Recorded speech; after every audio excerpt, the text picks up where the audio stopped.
समझ ही गए होंगे कि नीतीश कुमार निजी लांछन को लेकर तेजस्वी यादव पर इतना आक्रोशित हो गए हैं, लेकिन इसे सिर्फ एक गुस्से भरा बयान नहीं समझिए। ये बिहार की राजनीति का वो ट्रेलर है जिसमें अब मामला निजी हो गया है। तो कैसे नीतीश इतने आग बबूला हुए, पूरा सीक्वेंस क्या रहा, आप हमारी इस रिपोर्ट में समझिए। झूठ बोल रहा मैंने छोड़ दिया था। मेरे भाई समान दोस्त का बेटा है, इसलिए हम सुनते रहते हैं, हम नहीं कुछ बोलते हैं। बिहार के सीएम नीतीश के तेवर वाले बयान पहले भी सुने गए हैं, लेकिन इस तरह वो तमतमा कर बोल उठे, बात नेता प्रतिपक्ष तेजस्वी यादव के पिता लालू प्रसाद यादव तक पहुंच गई, तो समझ लीजिए कि मामला जरा संजीदा। इसके पिता को किसने बनवाया था लोकपाल में विधायक दल का नेता, ये पता है? इसको डिप्टी चीफ मिनिस्टर किसने बनाया था?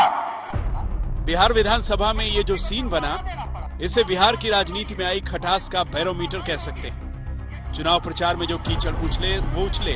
अब नीतीश सरकार बनने के बावजूद तेजस्वी की दलील है कि जनादेश की चोरी हुई है।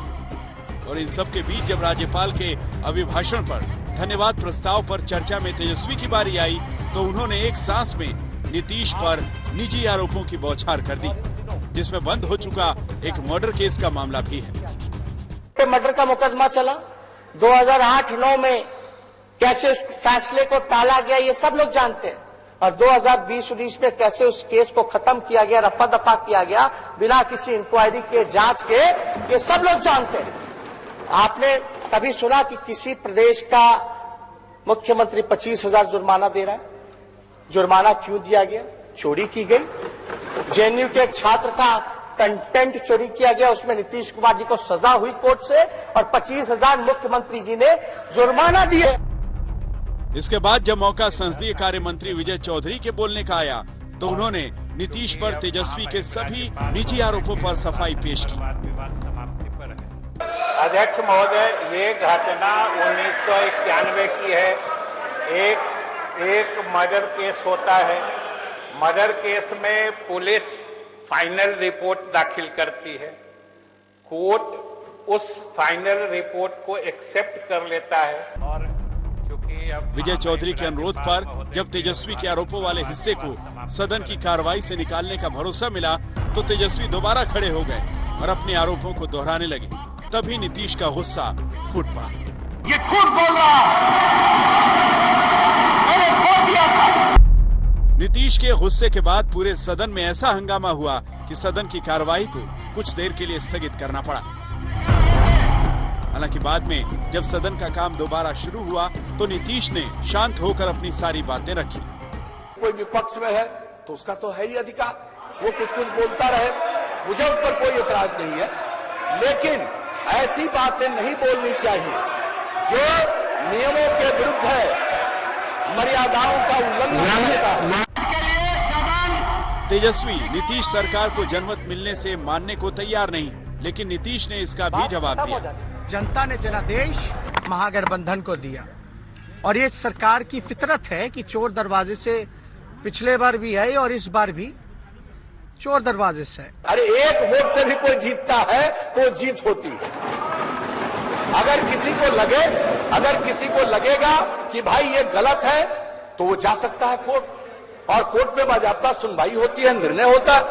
नीतीश का दावा है कि केंद्र के सहयोग से राज्य सरकार ऐसा प्रयास करेगी कि बिहार और तरक्की करे, लेकिन तेजस्वी नीतीश को निजी मामलों में ही उलझाए रखने के मूड में है। मेरे परिवार की बहनों को आप राजनीति में परामर्श में आप घसीट के लेकर के आए, कहने के लिए तो लोग ये भी कह सकते हैं कि भाई आप एक संतान के बाद आपने डर के कारण बेटी ना पैदा हो जाए, इसलिए आपने जो है दूसरा संतान पैदा नहीं किया। नीतीश पहले ही इस बार जेडीयू के कम नंबरों की वजह से कमजोर माने जा रहे हैं, और अब उन्हें तेजस्वी के निजी हमलों का तूफान झेलने की जरूरत आन पड़ी है।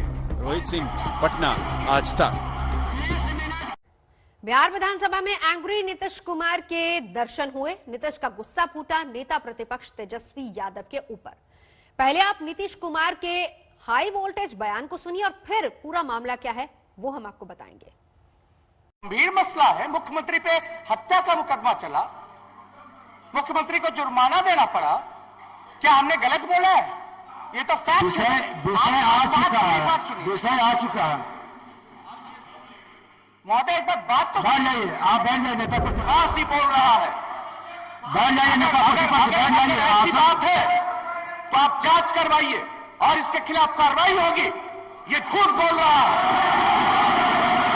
मैंने वोट दिया था, मेरे भाई समान दोस्त का बेटा है, इसलिए हम सुनते रहते हैं, हम नहीं कुछ बोलते हैं। और इसके पिता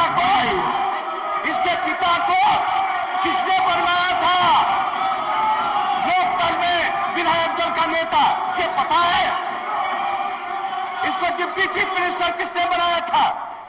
और जब इस पर आरोप आया, हमने कहा एक्सप्लेन करो।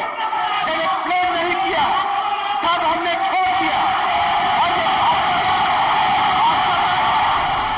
अगर है तो क्यों नहीं कोर्ट का फैसला है। हमने तो नहीं कहा था। ये सारे लोग एक एक बात को जानते हैं। कौन नहीं जानता है? अगर किसी बात को जानने के आधार पर उन्होंने आप सुनिए, बैठ जाइए। अगर इसी तरह से हाल चला ना, हम बर्दाश्त करते रहते, हम कुछ नहीं